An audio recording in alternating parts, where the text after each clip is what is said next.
You're listening to the Bring the Thunder podcast, a podcast by fans for fans. Indeed, you are. Welcome, everybody, to the Bring the Thunder podcast post-game show. As the title suggests, OKC with a ugly loss to the Heat, 122 to 120 on the road. Not at all what we wanted to see. I am up here by myself now. That's all right. I can get into stats. There we go. All right. As you can tell, we're experiencing some technical difficulties, but definitely. Yes, absolutely. Just like the Thunder. But without further ado, do you guys want me to read stats, or one of you guys got it? Doesn't matter. I will rip stats real quick. SGA tonight, outstanding game, 39 points, 4 rebounds, 3 assists, 1 steal, 63 from the field, 2 out of 3 from deep. Really good game. I thought Chet played really well as well. He had 14-11. He had 5 blocks. Shout out to Joe. Guys, watch the pregame shows. You'll make so much money. Lock of the night tonight was just Chet 2 blocks. He had 5. I think we're now 18-2 on the year. Like, just watch the pregame shows. You guys will do just fine money-wise, I promise. Aaron Wiggins, really good game. 18 points, 6 rebounds. Jack, you want to mention something about the starting lineup real quick before we finish? Keep going. I'm going to let you finish because I'm going to talk for a long time. Okay, I got you. Kaysen, 9.6 rebounds, 3 assists. J-Dub was playing really well, 8 points, 3 rebounds in 14 minutes. Hit 2 threes, contested threes, I may add. And then he pulls his hammy. They said right thigh or something. It's a hamstring. He was holding the back of his leg. AJ goes for 15 off the bench, pretty solid. And then there was the rest for Miami. Adebayo has 30 points, 12 rebounds, hits 6 threes, career high. Like, God, what are you going to do? Andrew Wiggins, 15 points. Norman Powell, 19. Larson, 16. A game that OKC shouldn't have lost. This is just what it is. They shouldn't have lost this game. The J-Dub injury affected the game, obviously, but they still shouldn't have lost this game. It's just a brutal loss tonight. Mm-hmm. I'm going to get to this comment, which sums up exactly what I want to talk about. It's time to put Wiggins in the starting lineup. Well, he was, and we won 4 straight games, and we were talking about how we look like our normal self, how offense is flowing, defense is flowing. You couldn't even fault OKC on anything. This was the record-breaking team that we were watching for a bit, and then Mark is an idiot. He decided, I'm not going to start Wiggs tonight. Move him to the 10th man. He brings in Kaysen. Brings in Kaysen to the starting lineup. Jay Will, AJ, Caruso come off the bench before him. Then Kenny comes, and then you have Isaiah Joe too. Isaiah Joe. So you go from the starting 3 guard to the 11th man in one game. Somehow, with all that bullshit, he still puts up 18 points on 70% from the field, 4 for 7 from 3, plays one of his better games this season. And we still don't look for him in the clutch. The other thing I want to fault Mark for is the plays down the line. 36 seconds left on the clock. You have the whole shot clock. You run a lob play for Chet. He misses it. I don't know why we ran that. And then when you have 3 seconds left in the game, you run a Caruso wide open 3. I know Shea was meant to get the ball and make something happen. He got doubled. That man should have been Wiggins or AJ to shoot the 3. Why did we leave it in Caruso's hands? Like, I don't know why Mark didn't think of what could happen if Shea gets doubled, which obviously he would in the clutch. If Wiggins was there, I believe he would have had a game winner, and we were waiting for a game winner. But yeah, we were talking about while we were watching. We were like, oh, Aaron Wiggins game winning 3. Like that, it just felt so that was going to happen, and he just. I mean, you go to Alex Caruso, who bricks one off the side of the backboard. Like, come on, Mark, you're better than that. This is a rough game on Mark. I'm not going to blame it on any players. I thought everyone played extremely well tonight. Like, everyone who touched the floor played well tonight, starting with SGA and then Chet, AJ, Aaron. Just stupid-ass mistakes down the stretch. And I'll tell you what, we've seen it before with this guy. Like, just play Aaron Wiggins in the starting lineup. Give him the minutes. He's been fantastic. Like Jack said, we've won 5 games in a row, 4 in a row with Wiggins starting. He's been outstanding 3-point shooting. He's getting to the rim. He's dunking the ball like crazy. He's playing solid defense. He's not missing shots. Start him. Kaysen's defense is not as valuable next to Lou Dort. And then he puts a lineup out where it's Case and Lou Dort and Alex Caruso all at once. Like, that's no shooting, straight defense, no offense. Like, what? Figure it out, buddy. It's not that hard. Indy Sports is not even an OKC Thunder fan. He could put Aaron Wiggins in the lineup more. Yeah. God. Shout out Indy Sports for the comment. Yeah. Pacers lost by 43. That's pretty rough. It's going to get to Marcus Spinoza as well. These are our members, by the way, so they get priority. But momentum shifted as soon as J-Dub got hurt. J-Will hurt again. An offensive foul on Shea was one of the worst I've seen. You cannot tell me that offensive foul on Shea is not because of the Twitter discourse. It's influenced directly from that. If the narrative online was what Shea's doing is awesome, that wouldn't have been called a foul. These refs are listening to Twitter to ref the game. They haven't ref the game like that for any other player apart from Shea. Luka doesn't get the same negativity when being refed. I mean, we saw Dwayne Wade. We bring it back to Michael Jordan all the time. These guys were praised for how they played in this style. Kobe. And Shea can't even, if Shea does it, all because of NBA Twitter. Mm-hmm. Yeah, and if you weren't watching the game tonight, he's referencing Shea. He's in the mid-range. He pump fakes. I think it was Larson. Yeah, bad defense by Larson. Larson jumps right into Shea. Shea draws contact. You leave your feet as a defender, it's a foul. It was an offensive foul. So that's how tonight went. But Gabe, your thoughts? I mean, you guys have nailed a lot of the things with what I want to talk about as well, especially with the Wiggins not starting. It makes no sense. We're on a 4-game win streak, and to just immediately switch things up. It's the most Mark thing ever, just trying to experiment with shit we don't need to be touching. It's terrible. Like that.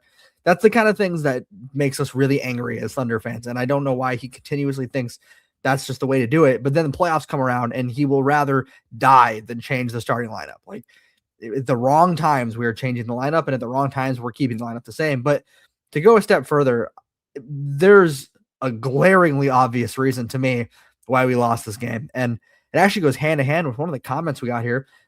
Caleb said, what can Hart bring to this team during a rough patch? We gave up 21 offensive rebounds today. 21-5.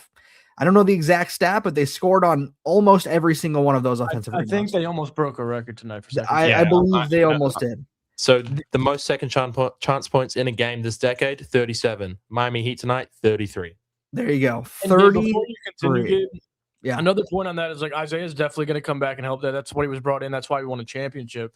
But maybe our second most important rebounder when Hart's down is J-Dub, and he goes out early. So now you're just leaving Chet out to dry. And I thought Chet did pretty well underneath. Like, he was another double-double, obviously defending every single shot at the rim. But when Miami's jacking up 83s and they're getting offensive rebounds at half court, it's just, you know.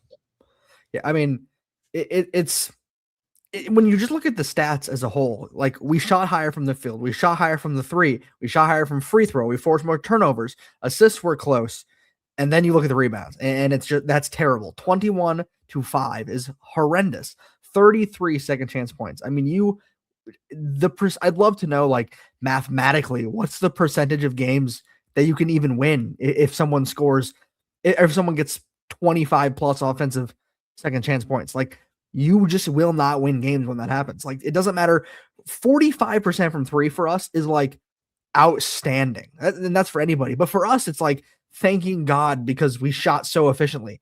But then we give up 21 offensive rebounds. Like, that's not something you can just like blame simply. I mean, yeah, losing Hart is terrible. Not having Hart is terrible. Losing J-Dub is terrible. But like, I thought the hustle was off from most people as well, fighting for rebounds. Like, AJ was incredible. AJ fought for some crazy rebounds at the end of the game. He was running them down. He had a big one, and Wiggins as well.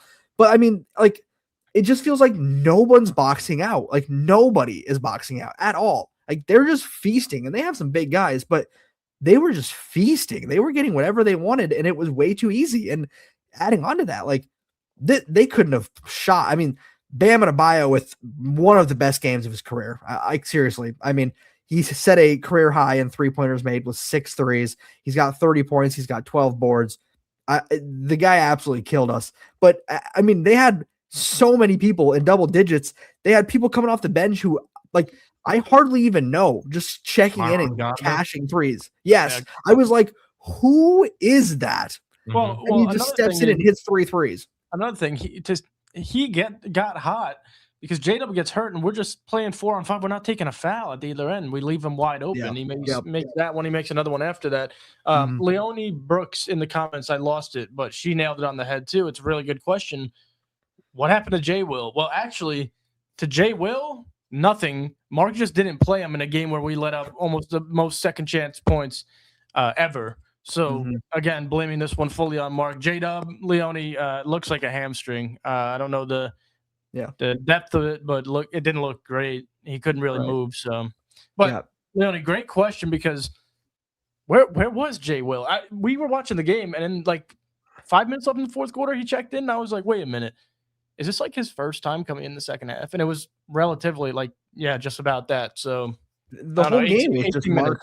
It was just Mark trying different shit, throwing shit at the wall and trying new things, despite winning 4 straight games where we looked like we were coming back to normal. And then all of a sudden we're just now we're deciding that it's time to put new players in and run different lineups and not start Wiggins and not give Jay. I mean, Jay will end it with 18 minutes, but we know that was not what he needed. Like, that was not the 18 that he should have been playing. And I was going to get to this comment, but you just summed it up basically. So, yeah, that's why we're being down on Mark.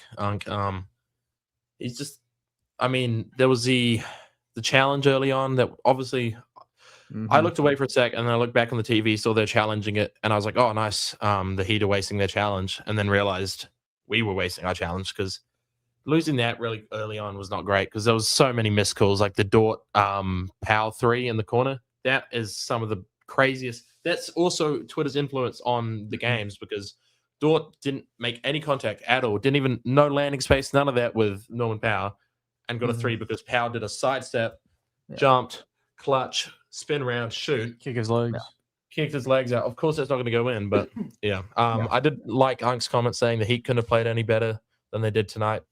Definitely, but we should have been prepared. For sure. And then I found you said, sorry, you got it. I just wanted to get to this hate comment real quick. Chet isn't a real center. 2 weeks ago against strong centers. I just disagree with that. The dude had 5 blocks tonight. Where he's weaker, but I feel like he still holds his own, especially against someone like Bam. Someone like, I don't know, a big like Giannis or Jokic. I agree, but not Bam. Like, yeah, can I add real quick to that? Like, I disagree with this comment as well, because Bam had 30, but Bam had 6 threes and 6 free throws. Exactly.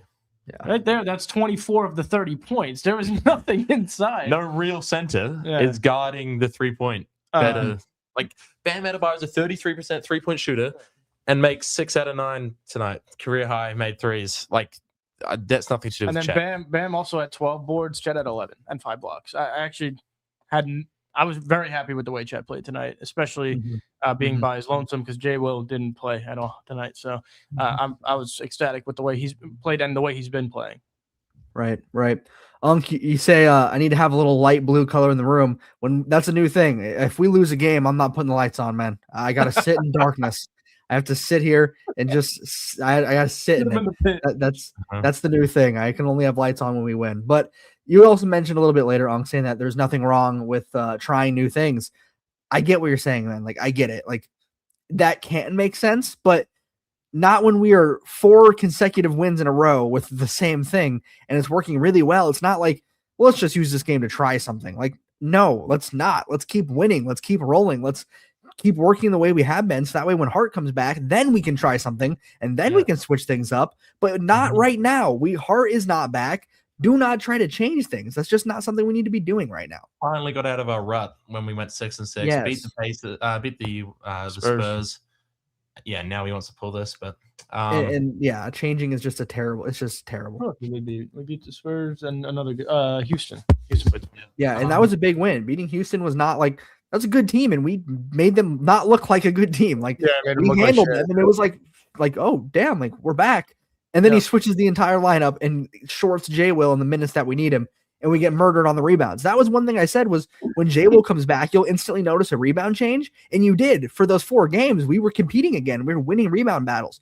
He gives J. Will half-assed minutes and switches the lineup, and we get murdered on the offensive end. Absolutely murdered. So why he's making these changes, I do not know. And Unk, you keep saying the Heat couldn't have played any better. I get it, man. I do. But like, even when they're playing this good, it was a 2-point game. Like, we should be beating them even when they play this good. This is not just like they shot really well and that's the end of the story. Like, yeah, they did shoot really well. They shot a lot of open threes because, Joe, you mentioned it earlier.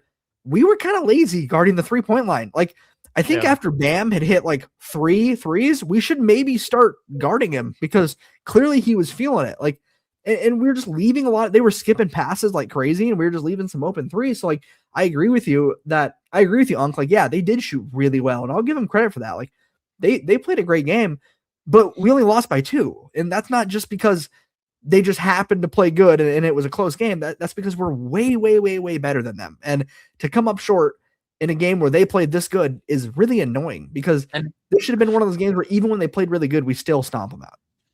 Exactly. And I'm not sure if they even played that good. They had 34 more shot attempts than us. We shot better in every category. They shot 36% from the field because they just jacked up 53s, and that's all from rebounds.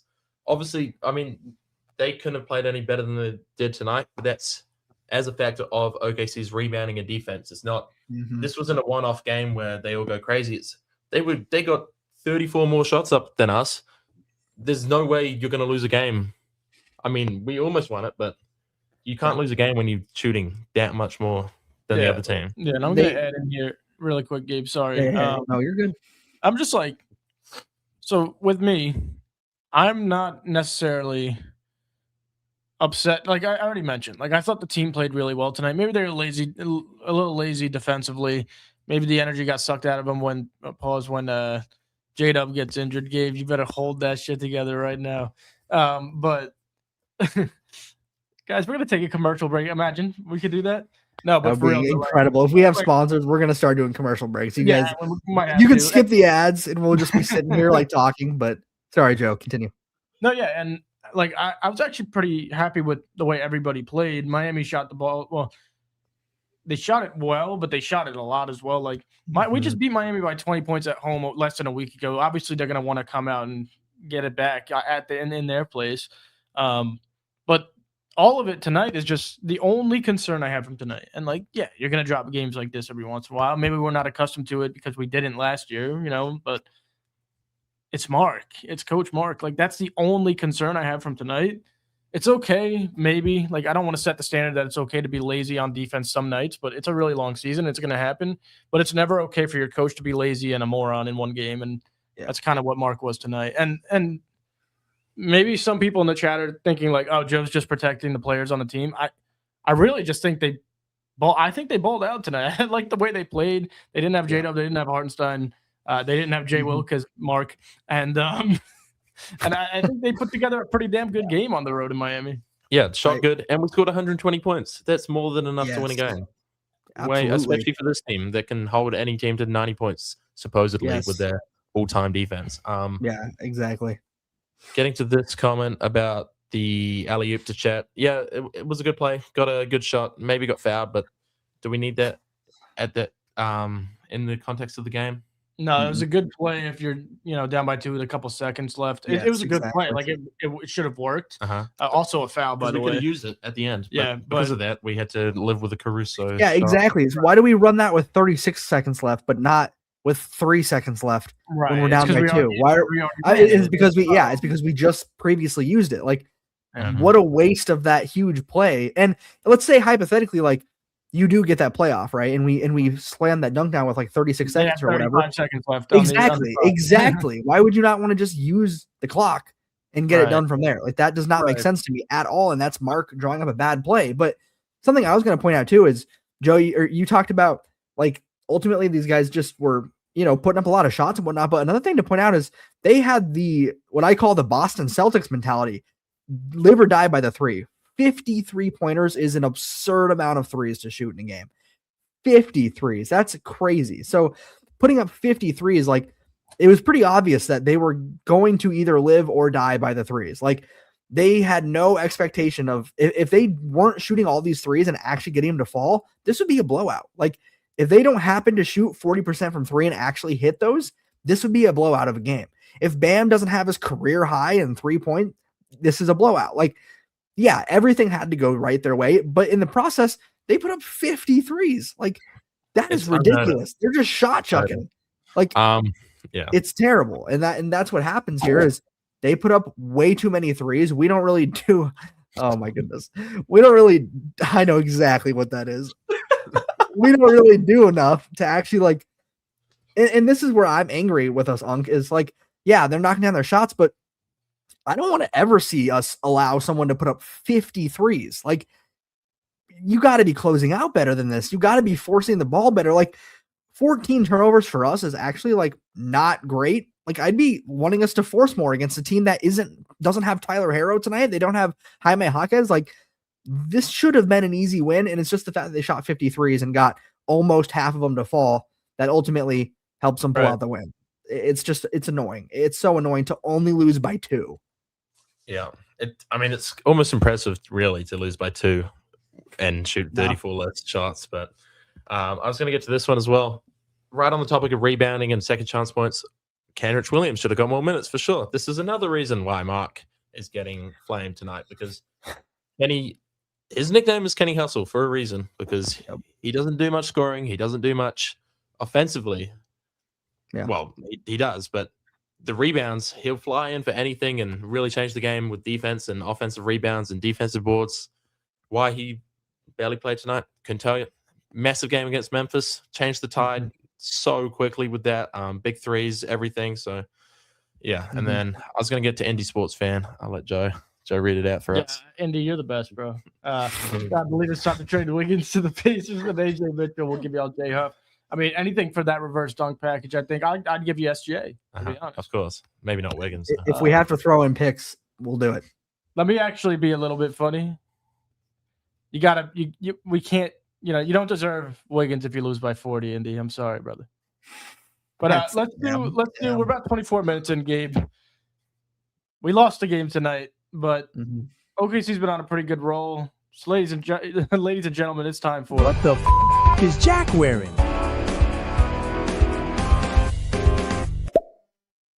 Well, we thought we'd just do a special tonight. We're both wearing a jersey, and you guys are gonna guess. Bring some positivity into this. Stream. If you guys are new to the show, after every win, Jack wears a jersey, and you guys have to guess which player it is. Tonight, we lost, but we're still down in OKC having a really, really fun time. We got more vlogs and shit coming out. So now we both have one on. So you guess what Jack and what Joe is wearing tonight. Drop your thoughts in the comments. Gabe, we'll let you guess. Oh man, this is good. This is good stuff. I'm gonna go with Jack. He's got the Wiggins jersey. He's angry. He's really angry. He wants justice. Unless Wiggins is right behind you, which I don't think it is. I think it's Carlson. You got Carlson and Youngblood. Yeah. I think, of course, Youngblood. I think Jack's got the Wiggins jersey. Joe, you might have like a 2014 player's jersey on or something absurd. He's wearing one of mine. Wearing one of mine. Wait a minute. I'll be right back. Everyone, give me like 2 minutes. Okay. We'll give him 2 minutes. Well, I'm actually just going to reply because this was a bit spontaneous, really. But the reason I'm actually no, I can't because I'll give away who I'm wearing. But fair enough. Yeah. Joe's getting ready. Here. Yeah, I got some comments we can get to.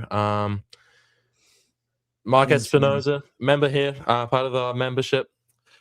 Somebody always has the best game of their career when they play us, unfortunately.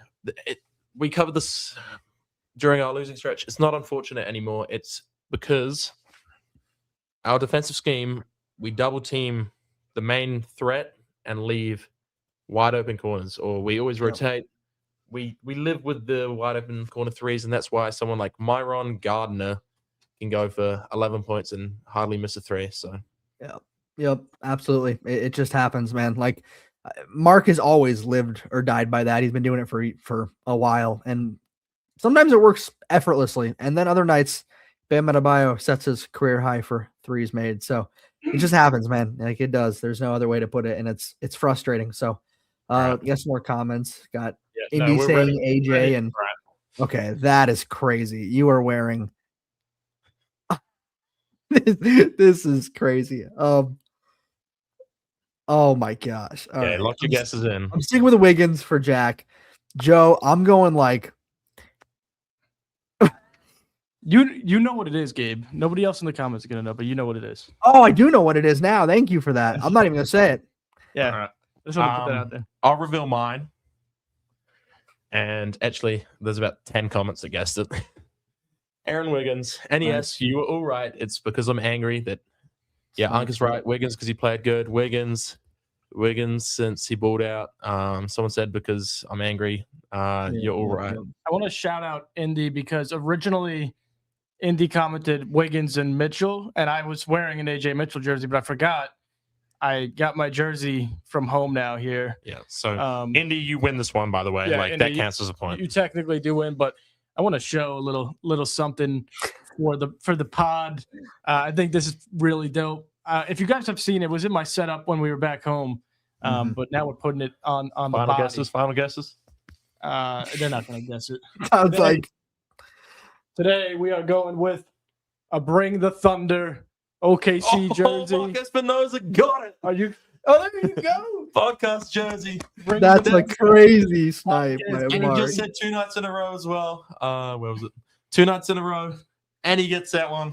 That's Shout crazy. Mark's a beast, bro. But yeah, I thought we'd chuck that segment in. But getting back to it, Unk, we're right. Shit happens, but we are 35-8. That is true.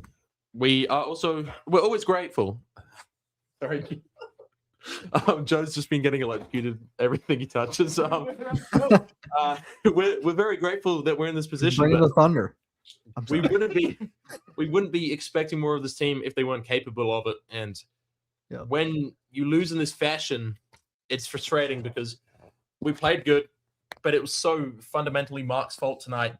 And we genuinely feel like if we were the assistant coach and we could have impacted this game and won with these minor changes. So I don't even feel like that. I feel like half of our chat could have. Exactly. Like when it's these kind of losses where you're not losing because you play bad. Because you play bad. Like we get it sometimes. Shots don't go in. When we're shooting 15% from 3, you kind of got to live with that. But when it's you had a good offensive game, one of the better offensive games you've had in a while, and then have 34 more field goals attempted. Yeah. It's just frustrating to watch. And we hold our team to a standard because we've won the chip, like you said, and we want to go back to back. And we're not just going to do that by cruising through the season. So my last comment on that would also be like, it's not even that they out rebounded us that much and we gave up that many second chance points. Like, yeah, that's a problem. But the main problem is there was ways that you actually could have gotten around those issues tonight. And it wasn't, oh, my player got hurt. Like, he played the wrong personnel tonight. And that's an issue. That's an issue because that was an issue in the regular season last year. We changed the lineup during the playoffs last year a few times. It's just when it's so obvious that you could change one thing and you would have won the game. That's the problem to me, Gabe. It's not the coach himself. It's just that's terrible. It's just one you want to have back, you know? Absolutely. It's another thing to think about, like when we're talking about the 3-point shooting of this team being like super inconsistent.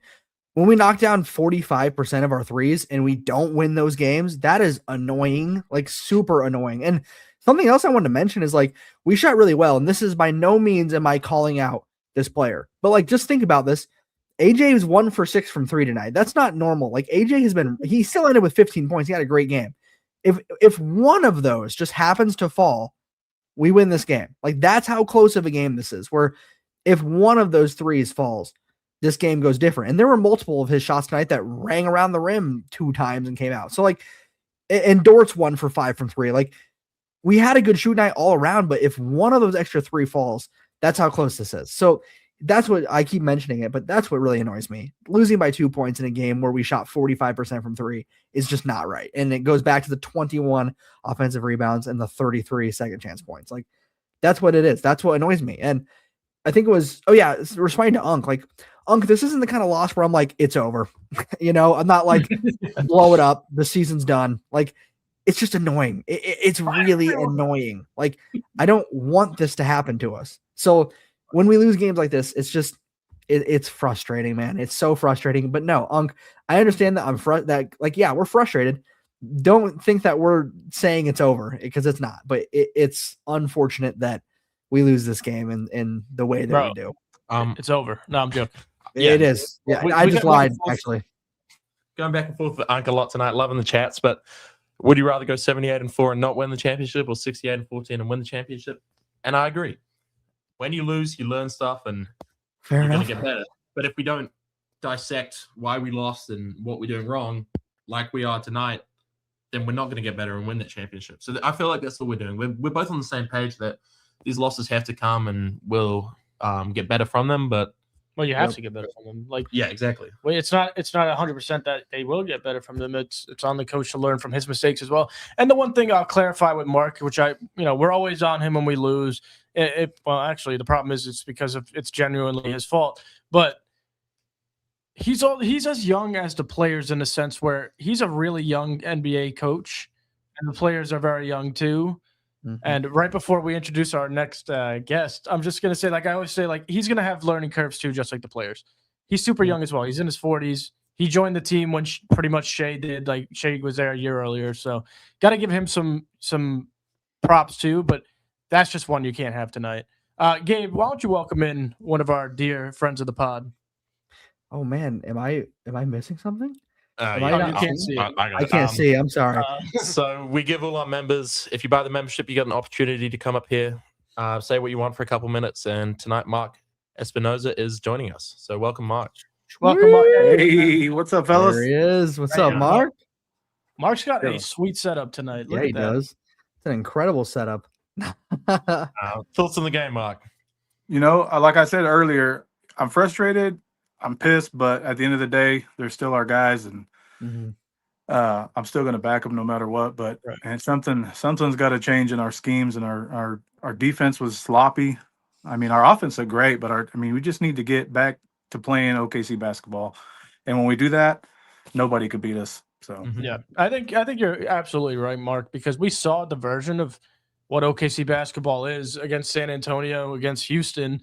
And then we just made silly mistakes tonight. But like when you see OKC hitting on all cylinders, the games aren't close. I mean, they 20-balled San Antonio, they 20-balled Houston, and that's OKC at their best. So I agree with you. For sure. And also, I just appreciate you guys, man. You guys, what I look forward to after every game. So having me on here is awesome. I appreciate it.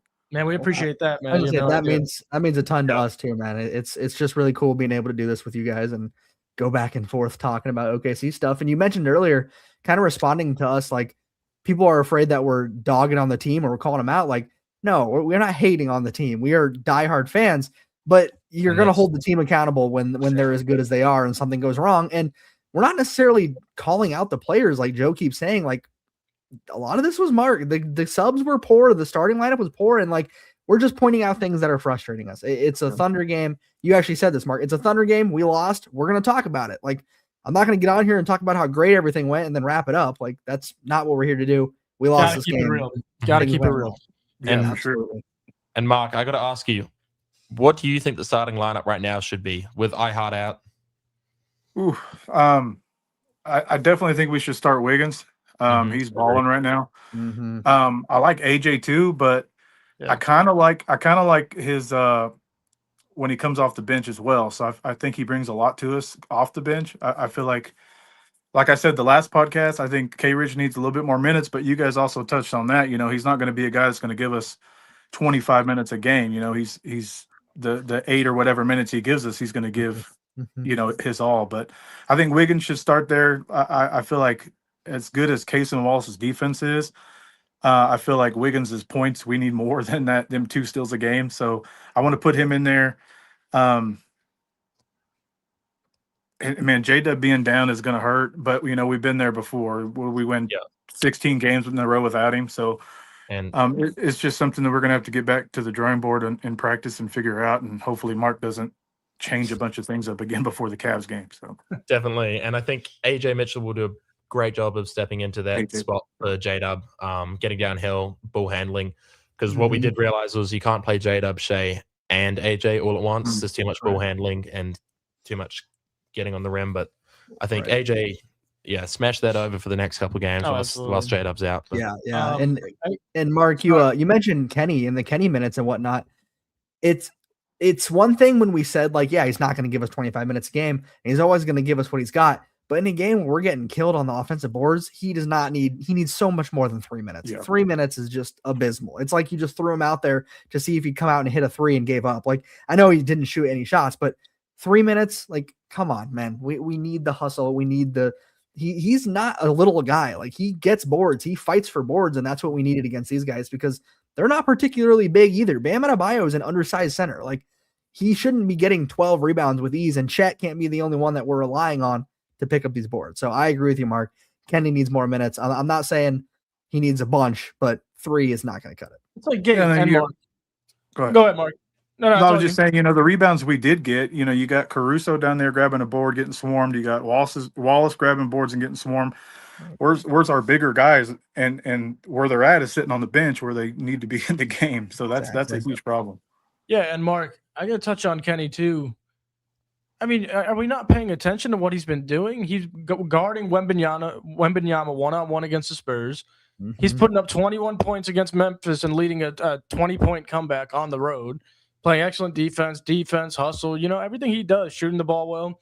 And then, Jack, a question for you because I think you just brought up the Cavs game and my heart kind of just sank because is there any chance Hartenstein would be ready for Monday? Because if not, without J-Dub, it might get tough on the boards with Allen and Mobley. Yeah, he's currently being reevaluated by every game, so we won't know until the next lot of injury reports come out. But we'll also know for J-Dub, for someone who's asking in the chat. But yeah, we really need it, and if not, then maybe Carlson has to have another legacy game against the Cavs. But outside of that, this is the problem though, is we don't have the center depth, and it's not our fault anymore. It used to be that we just didn't have any centers and best rebounder was Poku or Jeremiah Robinson-Earl. But now it's Sorba's out, Hartenstein's out, Chet's not as big, and J-Dub's out. So, yeah, the size is lacking, but it's just unfortunate, really. So we can't really – yeah, I feel like we rebound better as a whole with Hartenstein. He sets the tone, and the guards really lift off that. But I think AJ and Aaron Wiggins did a phenomenal job of rebounding tonight, really getting stuck in there. But yeah. I'll propose another question to Mark real quick. I mean, I mentioned Cleveland, their bigs, they dominate against smaller teams. They haven't been good this year. But we saw what happened the first time we played Cleveland last year. We lost in Cleveland, then obviously beat them up at home back in the Paycom Center. But what happens, to your mental if you don't see the increased minutes in Kenrich Williams and Jalen Williams off the bench on Monday against the Cavs? I think it's going to be a long season if we don't get those guys more minutes. We just need to get them in there because without those guys, we're going to be doomed down low. Also, I mean, this is off topic, but I notice a lot that we crowd the paint on the drives, and I get you want to help if your guy gets beat or whatever. But like I said earlier, I watched on that last 3 that Wiggins hit to go ahead. Mm-hmm. Caruso was cleared down. There's already 3 guys down there guarding the paint. Why is Caruso down there when he knows they're going to kick out to Wiggins? Like that's where those threes kill us. They just need to quit guarding the paint so much. And I get it since we don't have big guys down there to get those boards or whatever. But what is Caruso going to do against a big guy down there? Just guard those threes, and that's what kills us every game. We're getting. I mean, their teams are hitting 15 plus 3-pointers on us per game, and that's crazy. It shouldn't be that way. And if you're going to crowd the paint, at least get the rebound so they can't keep kicking it out and making the threes, because that's the only way that scheme works is you get the rebound and kill it after that play. But the funniest thing to me is Mark, like, yeah, I agree with you that Caruso doesn't even have to be down there. And in a game where maybe 75% of their second chance points came off of missed threes and long rebounds. You don't got to be in the paint, Mark. You got to be, halfway past the free throw line, because that's where all these rebounds are coming from. I mean, it's just like you got to pick up on that throughout the game, And adding on to what Mark said with Caruso at the end there, another thing to think about is in that situation, like, everyone would much rather give up a contested 2 than a 3. The 3 is what kills us, because now we're forced to hit a 3. I mean, now we're forced, instead of just giving up a 2, we're forced now to have to take a harder shot than we need to. So in that situation, like, and part of me thinks it's Caruso has it's a blessing and a curse for us. He has a mentality and a mindset of baiting the pass because he wants to jump the lane. I think he does that a lot where he tries to bait the pass and waits low and realizes that he's too late and he's been beat.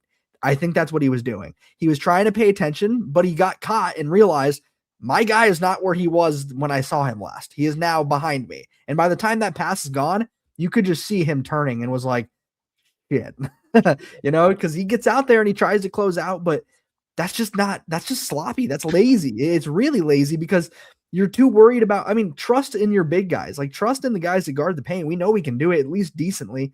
And instead, Caruso's trying to pick off a pass or help stop a back door when it just doesn't need to happen. And that happens more than it should.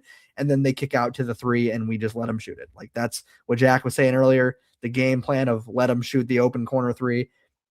I'm afraid if a team figures that out and like gets it down consistently, we will lose a lot of games if we don't start figuring out how to close out on that 3 and just stop with the triple teaming in the paint. It's not good. NBA players are too good to be able, like, they're going to skip a pass every single time and they're going to hit the guy who's open and you physically can't get back. So you just can't be crashing the paint like that. And as defensively great as we are, I wouldn't think that we would need 3 or 4 people down there. Just guard your guy.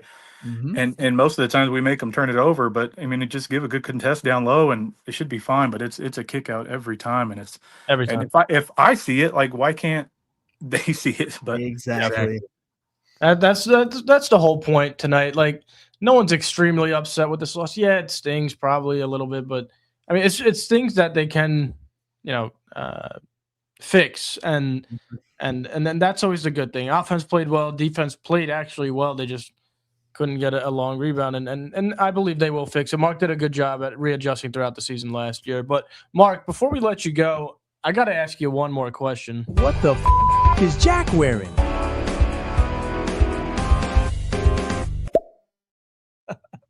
All right, Mark. Obviously, we saw the Canada jersey, but there are 2 players on OKC that have played for Canada recently. There's SGA, and there's Lou Dort. Mark, what the hell are you wearing, man? Oh, there goes the SGA. Awesome. Indy, man. That's so sick. The point right there, man. Awesome. Yeah. He said Jack needs a Supersonics jersey. I'll get on that, Austin. Oh, Austin. I haven't even seen Austin's comments. Shout out, Austin. Shout out, Austin. But yeah, thanks, Mark, for getting on. And appreciate you guys, man. Thank you. Thunder up. Thunder yes, up, sir. Man. Yeah, and you too can join if you're a member like Mark. Getting back to these comments. This is probably the last. We're going to go back and forth tonight. I think we've done it a lot, and I've loved it so far. But yeah, I don't think we got outplayed because they shot 34 more shots than us, and percentage-wise, that's always going to favor them. Yeah, and then to this one, thank you. No way Caruso should have had the last shot, really. I don't agree either. I think that's a bad, because obviously that was a backup. If Shea, you get doubled, kick it, and it was a perfect play. Credit to Mark. That was a good play. Good look for the last shot. Wrong personnel. Why is Caruso that person? Yep. Like, that's a possibility. Wiggins, 5 for 7 from 3. Great game. Saving basketball player here, but yeah. Anyway. Saving Mark. Yeah. Yep. Yeah. Well, if you guys have anything else you want to add before we wrap it up, I feel like we've kind of covered everything. Frustrating loss, but definitely not the end of the world. Yeah, I just want to promo a few things here. One, got another vlog coming out tomorrow, right? Yeah. Jack and I, we've been in OKC for almost 2 weeks now, doing a bunch of stuff, kind of just vlogging it for you guys. We're going to keep that pretty consistent. I think it's pretty cool for you guys to really, we're going to meet some of you guys in person down here, but if you can't, you just meet us in our personalities outside of just the pregame and the postgame shows. Thought it would be pretty cool just, for you guys to see us and what we kind of do on a day-to-day, especially with the show and stuff back. I lost the words, but you know what I'm trying to say. And then another thing is we got a really cool series coming out for the show. Again, we're trying to get more than just the pregame and the postgame, which we love chatting with you guys, and we're going to keep that consistent. Don't think it's going away, because it's not, and hopefully never will. But every pregame show, I've been giving out a bet of the night every show, and we've been hitting on a really elite clip. And the guys, even in the show when we do over-unders and stuff, have been hitting on a really strong clip. And we're not telling you to bet if you don't want to bet. Don't get that wrong. But we are going to do a series that goes like around the betting side of things, taking props from the OKC game weekly and then kind of throwing it all into one video. And we're going to do that challenge for the rest of the year. We'll see who comes out on top between the four of us, me, Jack, Gabe, and then Satvir. And it's going to turn out really cool. And then at the end, you guys stick around with us. You get to see a little bit of a punishment, kind of like a fantasy football situation, whoever comes in last. We're thinking about it right now. We'll take recommendations if you guys have one, actually. But this is Indy. I like that, actually. But it's going to be some really cool stuff coming up, and I can't wait to share it with all of you guys. And I'm just so appreciative of every single one of you in the chat and you guys following us. Thank you, Mark, man. You're the best as well. Yeah, I mean, like Joe just said, obviously we're really excited to do that. I mean, it's going to be fun. It's going to be some competitiveness to it. It's just going to be a little kind of like a vlog style as well. So it's kind of different content, doing separate videos, recording, talking about, and it's not just talking about Thunder stuff as well. There will be some other stuff where we talk about other games as well. So yeah, it's exciting. I'm looking forward to it. I know you guys are too. And so is Satvir. So it'll be fun. Yeah. Unk, I normally do have something to say, but Indy kind of just threw me off a little bit here. All right. If it's what the people want. Yeah. If you guys, who do you want to say it tonight? Who do you want to close out the show? Joe or Gabe? We'll fully go based on you guys. We'll be waiting for the comments here. As we're waiting, though, Gabe, that's fair. How you been? I've been good, man. I've been doing all right. I mean, just spending time with friends and having a good time before college kicks back up. Man, I got classes this week, which now looking forward to that. Okay, Mark has spoken. That's two members who have spoken. Man. Gabe. We got three. All right, guys. All right, so Gabe. All right. Members get priority. 4. They do. That's 5. That's supposed to be Gabe. That's close enough. It's close enough. Wait, is that another one? Yep. All right, Gabe. I'll ask you something. Do you have something to say tonight? Joe, I think I do have something to say tonight. Let's go!